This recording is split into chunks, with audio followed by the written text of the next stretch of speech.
Hello बच्चों, हम लोग देख रहे हैं क्लास 11th के ये बुक आर एस अग्रवाल से हम लोग चैप्टर नंबर 1 सेट्स जो था वो कंप्लीट कर चुके हैं। ठीक है, आज हम लोग देखेंगे ये चैप्टर नंबर 2 जो कि है हम लोग का रिलेशन में हम लोग सबसे पहले इंट्रोडक्शन क्लास करेंगे, उसके बाद फिर हम लोग एक्सरसाइज के प्रॉब्लम करेंगे। ठीक है, तो पहले हम लोग रिलेशन क्या होता है वो पहले जान लेते हैं थोड़ा बहुत। ठीक है, चलो यहाँ देखो दिया गया है कि ordered pair two number A and B listed in a specific order and enclosed in a parenthesis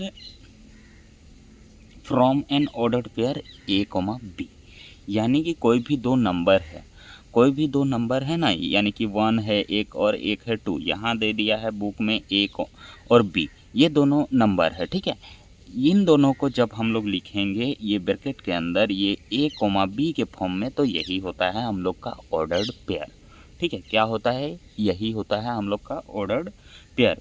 in the second pair A comma B we call as A as first member और first component and B is second member और second component. यानी कि ये जो first वाला हम लोग का मेंबर रहेगा और ये जो सेकंड वाला रहेगा, इसको फर्स्ट वाले को फर्स्ट मेंबर यानी कि फर्स्ट कंपोनेंट भी बोलेंगे। जैसे कि उस वाले में एलिमेंट और मेंबर और पॉइंट सेम चीज़ को बोलते थे।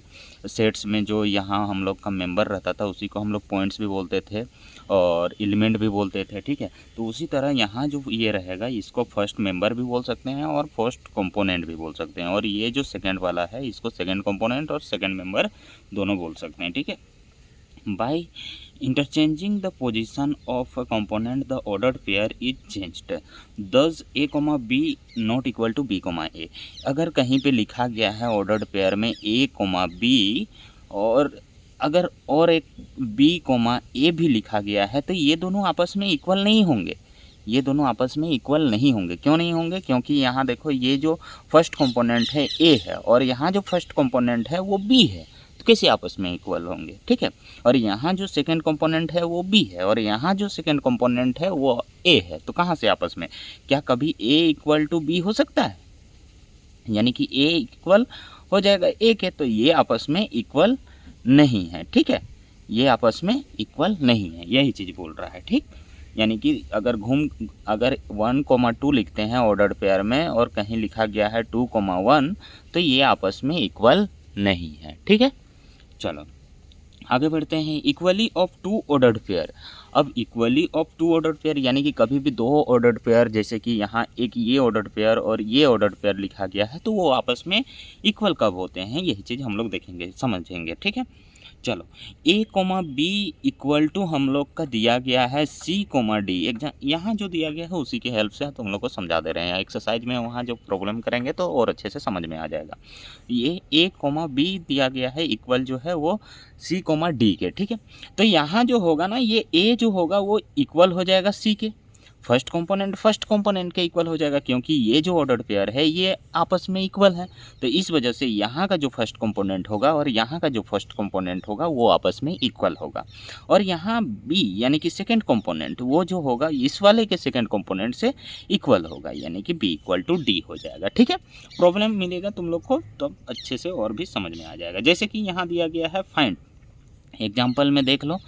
एग्जाम्पल में दिया गया है तुम लोग का a-1 कोमा b प्लस 5।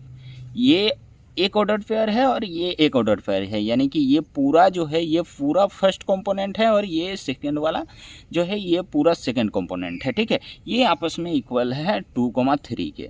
तो यहाँ से हम लोग का ये फर्स्ट कंपोनेंट के इक्वल बोल सकते हैं, बिल्कुल बोल सकते हैं।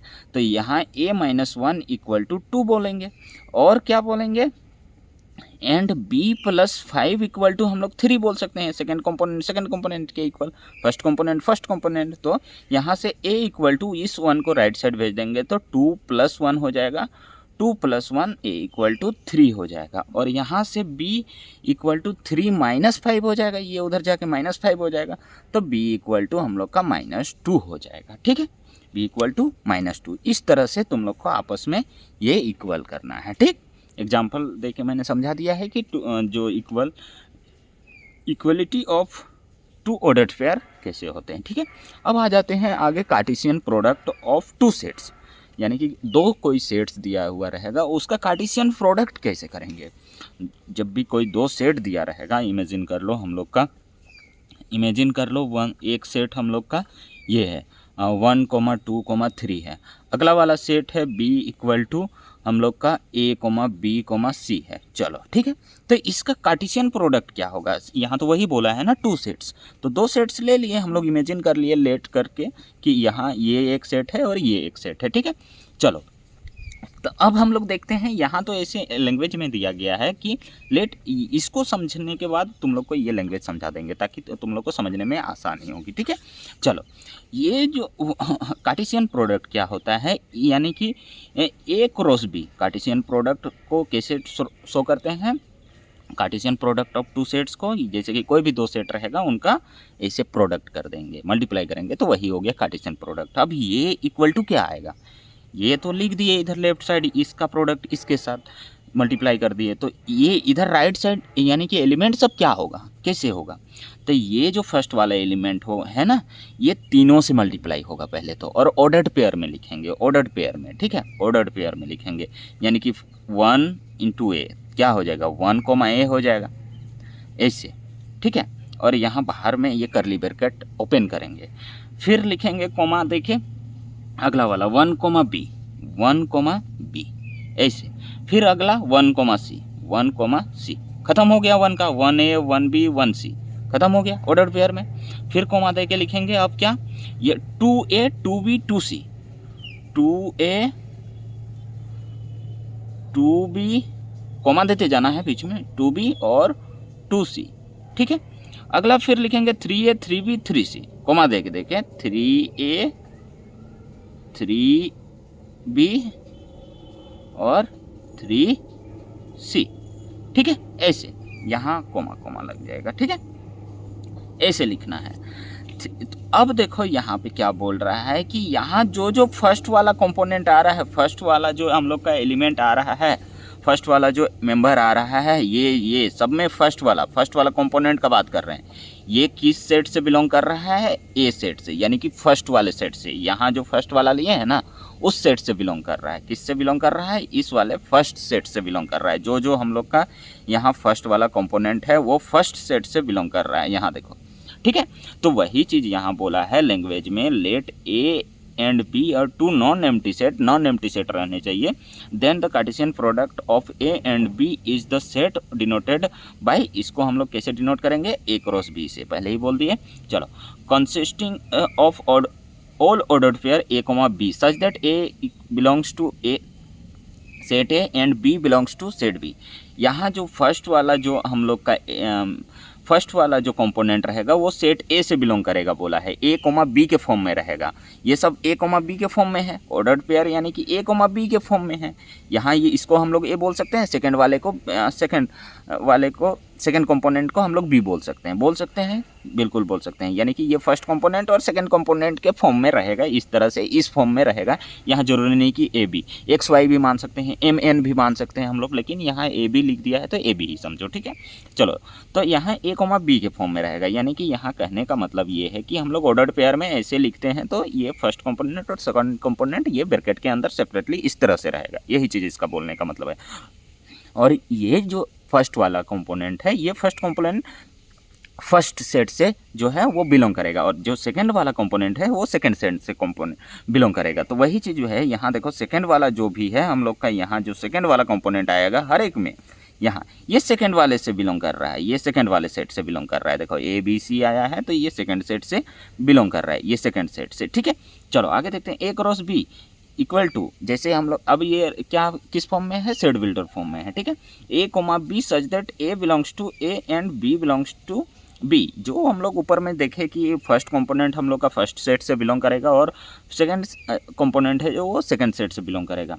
ए नॉट इक्वल टू 5 और बी नॉट बी, अच्छा ए इक्वल टू 5 और B equal to 5, we defined A cross B equal to 5, यानी कि अगर ए भी एम्प्टी सेट रहेगा, ए में कुछ एलिमेंट नहीं रहेगा और बी में भी कुछ एलिमेंट नहीं रहेगा, तो हम लोग को ए क्रॉस बी क्या मिलेगा, एम्प्टी ही तो मिलेगा, यानी कि खाली मिलेगा, कुछ भी नहीं मिलेगा। चलो अब यहाँ देखते हैं, in a number of element in set A equal to P and number of element in set B equal to Q, then number of A cross B यानी कि कार्टेशियन प्रोडक्ट का नंबर जो निकलेगा, ये जो नंबर निकले हैं ये कितना निकलेगा, PQ, यानी कि इन दोनों का मल्टीप्लाई करने से जितना आएगा, इसका 3 है, हम लोग का 3 है और ये भी यहाँ 3 एलिमेंट है, तो 3 × 3 जितना निकला ना वही इसका कार्टेशियन प्रोडक्ट का नंबर निकलेगा। 1 2 3 4 5 6 7 8 9, यानी कि यहाँ पे 9 निकलेगा, वही चीज़ यहाँ पे बोला है। ठीक है, और B क्रॉस A भी वही निकलेगा, अगर इसका क्रॉस इसके साथ कर देंगे तो भी वही निकलेगा, लेकिन अब B क्रॉस A तुम लोग को समझ में नहीं आ रहा होगा। B क्रॉस A यहाँ पे ये दोनों आपस में इक्वल नहीं होंगे, इसका क्रॉस इससे करेंगे तो वो अलग हो जाएगा। कैसे अलग होगा ये देखो, यहाँ पे इसको इसके साथ करेंगे, यानी कि फर्स्ट वाला कंपोनेंट A आ जाएगा, A को 1 के साथ करना है तो A, 1 आ जाएगा, फिर A, 2 आ जाएगा, फिर क्या आ जाएगा, A, 2 आ जाएगा, फिर A, 3 आ जाएगा, फिर A, 3 आ जाएगा, तो ख़त्म हो गया। अब B1 B2 B3 आ जाएगा, अब B1 B2 और B3 आ गया। ठीक है, अब देखो C1 C2 और C3 आएगा, C1 C2 और C3, यही आ गया। ठीक है, चलो ये आ गया। अब ये देखो आपस में इक्वल नहीं है, यहाँ फर्स्ट कंपोनेंट जो है वो फर्स्ट सेट से बिलोंग कर रहा है, यहाँ जो फर्स्ट सेट है फर्स्ट कंपोनेंट है वो फर्स्ट सेट से बिलोंग करेगा। ठीक है, यानी कि B से, यहाँ जो फर्स्ट सेट है वो B है, तो ये A क्रॉस B जो है ना ये आपस में कभी इक्वल नहीं होगा B क्रॉस A। ठीक है, यानी क्रॉस बोल दे रहे हैं कार्टेशियन प्रोडक्ट को। ठीक है, if at least one of A and B is infinite then A cross B is infinite and B cross A is finite. हाँ, यानी कि बोला है कि अगर हम लोग का A में एटलीस्ट 1 एलिमेंट है ना और B में इनफाइनाइट एलिमेंट है, अनंत कितना एलिमेंट है वो हम लोग को पता ही नहीं है, तो A क्रॉस B जब करेंगे ना तो इनफाइनाइट मिलेगा, और वही जब B क्रॉस A करेंगे यानी कि B क्रॉस A करेंगे तो भी इनफाइनाइट मिलेगा। ठीक है, क्योंकि इनफाइनाइट है। यहाँ हम लोग का A सेट में मान के चलो हम लोग का एक एलिमेंट है 1, और B सेट में जो है हम लोग का 1 से लेकर कहाँ तक है 1, 2, 3, 4 डॉट डॉट डॉट डॉट, ये अनंत लास्ट हुआ ही नहीं है, ये चलते जा रहा है, ये हम लोग का चलते जा रहा है। ठीक है, ये हम लोग का चलते जा रहा है, तो फिर हम लोग का जो होगा ये इनफाइनाइट बनेगा, A क्रॉस B भी और B क्रॉस A भी जो होगा वो इनफाइनाइट बनेगा। ठीक है, और ये दोनों आपस में